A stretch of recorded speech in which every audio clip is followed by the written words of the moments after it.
Nas montanhas e vales do atual estado mexicano de Michoacán, floresceu uma poderosa civilização que fez frente aos imparáveis astecas e que deixou um legado duradouro: a civilização purépecha.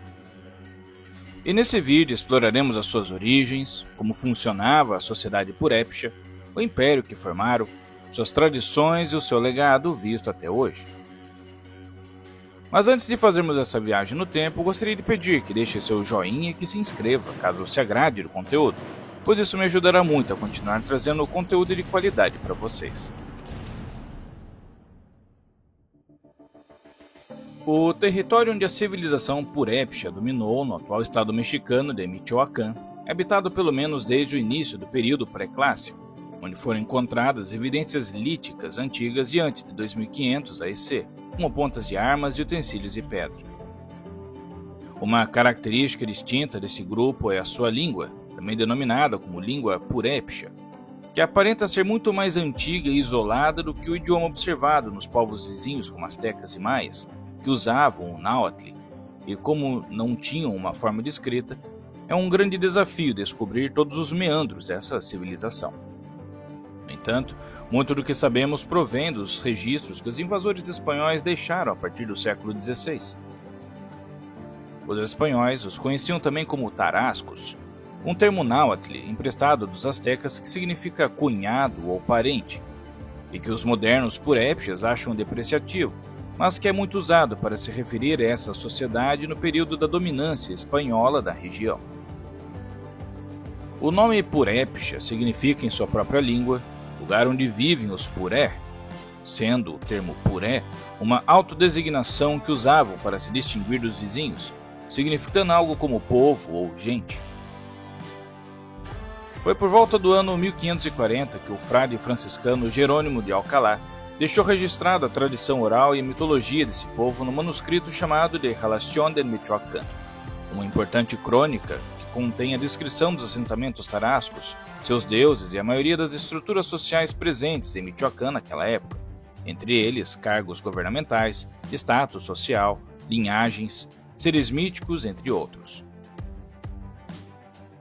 Muito do que sabemos desse povo vem desse manuscrito, e de acordo com ele, um grupo de guerreiros veio do norte até chegar em Michoacán, no oeste do México, e tentou se estabelecer na região por várias gerações, primeiro no norte, perto de Zacapu, e depois nos arredores do lago Pátzcuaro. Eles tentaram formar alianças com os grupos locais, mas, com o tempo, realizam uma enorme campanha militar, conquistando muitas cidades em Michoacán. As datas desses eventos são desconhecidas, mas algumas deduções baseadas nesse relato e nas evidências arqueológicas sugerem que a chegada a Michoacán do povo purépecha pode ter sido por volta de 1200 da nossa era, e a campanha de conquista que fizeram na região pode ser datada de cerca de 1450. De acordo com as pesquisas arqueológicas realizadas nas proximidades da moderna cidade de Zacapu, mostraram que por volta de 1200 houve um movimento incomum de pessoas. Os sítios arqueológicos perto do rio Lerma, ao norte da área de Zacapu, evidenciam um abandono repentino dos assentamentos, enquanto, no mesmo tempo, vários grandes assentamentos foram construídos em um campo de lava ao redor do que hoje é Zacapu. Esse rápido aumento populacional não pode ser explicado como resultado do crescimento demográfico natural. Por isso, tem sido interpretado como resultado de uma invasão por um grupo e fuga pelo outro no mesmo período. É possível que durante o século XIII, mudanças climáticas que ocorreram na América do Norte tenham movido grupos do norte para o sul, chegando até Michoacán e se fixando ali, provocando uma reorganização de populações antigas e novas, um processo que finalmente produziu uma sociedade complexa formada por vilas ou cidades-estado, unidas sob um governo centralizado. Desde o período pré-clássico tardio, a sociedade purépecha desenvolveu uma cultura mais sofisticada, com alto grau de centralização política e estratificação social. De acordo com a Relación, a tribo mais importante era de um grupo étnico titimeca conhecido como Wacusicha, cujo chefe, chamado de Tariacuri, fundou a primeira capital, Pátzcuaro, por volta de 1325. O estado tarasco era de fato composto por diferentes grupos étnicos, sendo que alguns foram conquistados e outros se tornaram súditos por meios diplomáticos.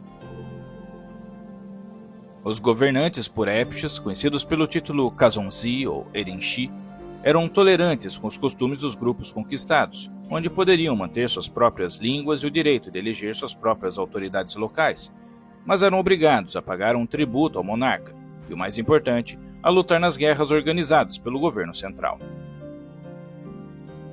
Desta forma, cada nova conquista aumentava as fileiras tarascas e, portanto, eles eram capazes de derrotar outros grupos com mais facilidade. A partir do período pós-clássico tardio, a capital purépcha é movida para a cidade de Tsintzuntzan, no braço setentrional do lago Pátzcuaro, e a partir desse centro, controlavam através de um sistema político altamente centralizado cerca de 90 cidades no entorno desse lago. Por volta de 1522, a população do vale é estimada em 80 mil pessoas, enquanto Tsintzuntzan ostentava uma população de 35 mil. A capital era o centro administrativo, comercial e religioso do Império Purépcha, além da sede do Kazonzi. Essa centralização permitiu que grandes projetos de irrigação e terraceamento fossem realizados para garantir a sustentabilidade da crescente população, que além de alimento, estava sempre à procura de produtos e matérias-primas, abastecidos por uma rede de mercados e um fluxo adequado de produtos básicos, como cerâmica, conchas e metais como ouro e prata, além de trabalhadores para atender a demanda de mão de obra. Eram, na maioria dos casos, comunidades pesqueiras que se utilizavam dos recursos do Grande Lago Pátzcuaro. E nos mercados eram comercializados peixes, frutas, vegetais, flores, tabaco, produtos artesanais e matérias-primas, como algodão para roupas elaboradas e coloridas, bem como obsidiana, cobre e ligas de bronze para a confecção de armas e utensílios cotidianos. O Estado controlava a mineração e fundição de prata e ouro, e a fabricação de produtos com esses preciosos materiais ficava a cargo de artesãos habilidosos que provavelmente residiam no complexo palaciano de Tsintzuntzan. Além disso, os tarascas importavam turquesa, cristais de rocha e pedras semipreciosas, enquanto que de tributos locais recebiam algodão, cacau, sal e penas exóticas. Os purépchas destacavam-se na produção de bronze com estanho, cobre e sinos de ligas de bronze, uma tecnologia muito inovadora nesse local e nessa época. De acordo com a Relação de Michoacán, a nobreza purépcha seguia uma ordem hierárquica rígida, onde o Kazonzi era o líder supremo, seguido por nobres de alto e baixo nível, quase sempre da família dinástica Wakassisha. A realeza habitava a capital e o sítio sagrado de Iwatsio, e quando o Kazonzi morria, a cerimônia consistia em sacrifícios de servos para acompanhá-lo à Terra dos Mortos. E o costume, como observado na crônica Relación, eram enviados 40 escravos masculinos, 7 escravas favoritas, um cozinheiro, um copeiro, um camareiro e, finalmente, o curandeiro que não conseguiu evitar a morte do Kazonzi. As habitações tradicionais dos purépchas são construções com paredes feitas de adobe ou tábuas de madeira, e telhados feitos com folhas de palmeira ou cerâmica. O conhecimento tradicional para a construção de suas casas era passado de geração em geração desde a infância. Uma característica ímpar da arquitetura purépcha do período pós-clássico são as monumentais estruturas conhecidas como yakatas, que apresentam um formato de pirâmides circulares e espiraladas. Em Tsintzuntzan, 5 dessas estruturas alinham-se numa enorme plataforma de 440 metros de comprimento, sendo uma grande estrutura que pode ser apreciada até hoje. As yakatas eram originalmente decoradas com placas de pedra vulcânica bem ajustadas, e esculturas eram colocadas para receber oferendas sacrificiais, tal como ocorria em muitas outras culturas mesoamericanas. Escavações recentes no interior revelaram tumbas ricas em artefatos, revelando um propósito funerário para algumas yakatas. Uma estrutura presente no sítio de Iwatsio é a de um campo para jogo de bola ritualístico, indicando uma absorção das práticas tradicionais dos vizinhos. A religião tarasca era liderada por um alto sacerdote supremo que chefiava uma classe sacerdotal com vários níveis. De acordo com a religião tarasca, a bacia do Lago Pátzcuaro era o centro do cosmos e o centro do poder dos deuses. O universo consistia em 3 partes: céu, terra e o submundo. Sua divindade mais importante, o deus Sol Curicaueri, governava o céu, enquanto a sua esposa, Cuerauaperi, era a mãe terra. Havia também Xaratenga, a deusa da lua e do mar, entre outros, e essas divindades eram parte do seu cotidiano, como por exemplo o seu calendário, que era baseado no ano solar com 18 meses e 20 dias. Os tarascas parecem ter absorvido divindades locais e as combinado com seus deuses originais, passando a fazer parte do panteão oficial tarasca. Curicaueri era reverenciado com a queima de madeira, sacrifícios humanos e de sangue, e havia monumentos em honra aos deuses, 5 em Tsintsung e 5 em Huatzio. Uma característica peculiar da religião purépcha era a ausência aparente de outras divindades comuns dos seus vizinhos, como um deus da chuva e uma divindade que representasse uma serpente emplumada, que quase toda a cultura mesoamericana reverenciava.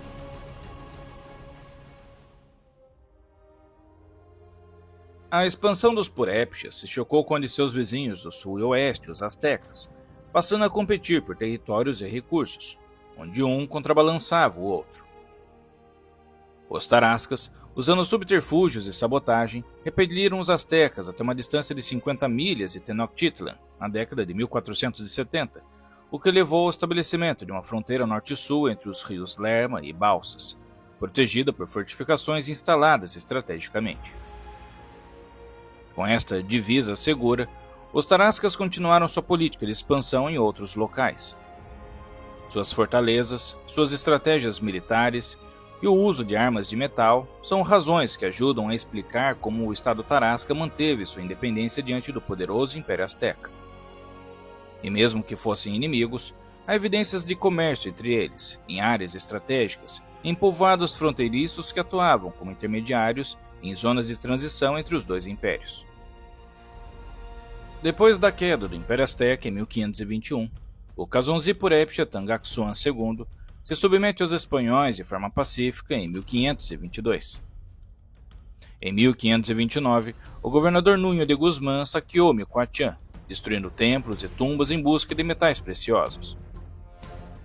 Em 14 de fevereiro de 1530, Tangaksuan II, o último Kazonzi Purépcha, foi executado por ordem de Guzmán depois de este o acusar de manter clandestinamente a sua antiga religião e de fomentar desobediência à coroa espanhola.